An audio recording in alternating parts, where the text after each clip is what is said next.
और आइए अब बात करते हैं मुंबई सिटी के बारे में। तो मुंबई भारत की आर्थिक राजधानी और आबादी के लिहाज से पूरे भारत का सबसे बड़ा और लोकप्रिय शहर है। मुंबई भारत का एक पोर्ट सिटी भी है जो लगभग 603 किलोमीटर स्क्वायर एरिया पर फैला हुआ है। वहीं इस शहर को द सिटी ऑफ ड्रीम्स या फिर माया नगरी के नाम से भी जाना जाता है, जहां पूरी दुनिया से लोग अपने सपनों को साकार करने आते हैं।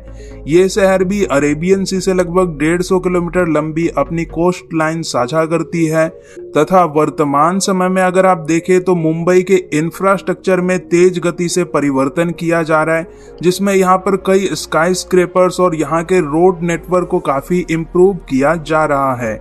वहीं मुंबई शहर में 46.4 किलोमीटर लंबी मेट्रो लाइन और वर्ल्ड क्लास की मोनो रेल जैसी यातायात सुविधाएं काफी पहले से मौजूद हैं तथा इस शहर में मुंबई कोस्टल रोड प्रोजेक्ट पर भी बहुत ही तेज गति से काम किया जा रहा है, जो आने वाले कुछ सालों में मुंबई शहर की तस्वीर को पूरी तरह से बदल देंगी।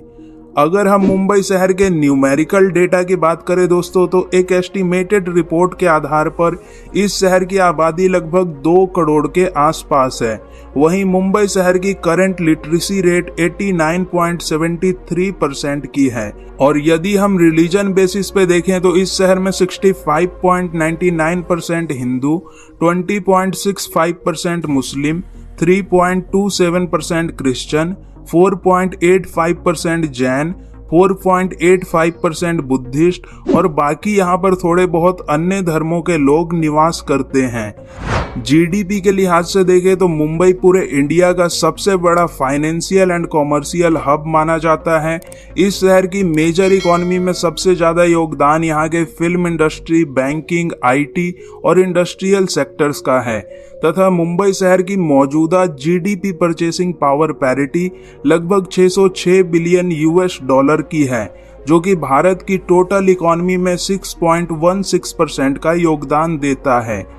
वहीं दोस्तों आपको जानकर काफी हैरानी होगी कि मुंबई की estimated nominal GDP 277 billion US dollar का है, जो कि पूरे पाकिस्तान की जीडीपी का 75% है।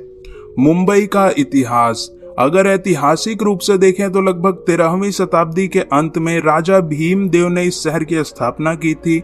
फिर 1661 में यह पूरा शहर ब्रिटिश के शाही परिवार के अधीन हो गया तथा इस शहर की एक इंटरेस्टिंग बात यह भी है कि पहले यह पूरा शहर 7 आइलैंड्स में बटा हुआ था। फिर इन्हीं 7 आइलैंड्स को 1826 में जोड़कर आज के इस नए मुंबई शहर का निर्माण हुआ। तो सबसे पहले बात करते हैं कराची के बारे में। तो कराची अपनी जीडीपी और आबादी के लिहाज से पूरे पाकिस्तान देश का सबसे बड़ा और अमीर शहर है। कराची पाकिस्तान के सिंध प्रांत की राजधानी है, जो वर्तमान समय में तकरीबन 3780 किलोमीटर स्क्वायर एरिया पर फैला हुआ है। वहीं इस शहर को द सिटी ऑफ लाइट्स के नाम से भी जाना जाता है, जो अरेबियन सी में लगभग 100 किलोमीटर लंबी अपनी कोस्ट लाइन शेयर करता है तथा वर्तमान समय में देखा जाए तो कराची इंफ्रास्ट्रक्चर और इकोनॉमी के मामले में काफी तेज गति से आगे बढ़ रहा है, जहां पर पाकिस्तान के कुछ सबसे बड़े और मेजर सी पोर्ट्स मौजूद हैं। वहीं कराची शहर के नजदीक बहरिया टाउन जैसे कुछ बड़े और मॉडर्न टाउनशिप एरियाज को बसाया जा रहा है, जो आने वाले वक्त में कराची को देखने का नजरिया पूरी तरह से बदल कर रख देगा। अगर हम कराची के न्यूमेरिकल डेटा की बात करें तो 2017 सेंसस के आधार पर कराची शहर की कुल आबादी तकरीबन 1 करोड़ 50 लाख लोगों की है।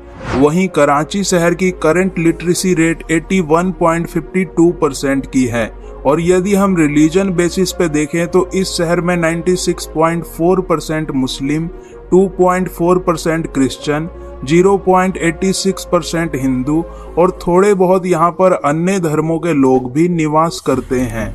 और आइए अब बात करते हैं कराची के जीडीपी के बारे में। तो जीडीपी के लिहाज से देखें तो कराची पूरे पाकिस्तान का सबसे बड़ा फाइनेंशियल एंड कॉमर्शियल हब है।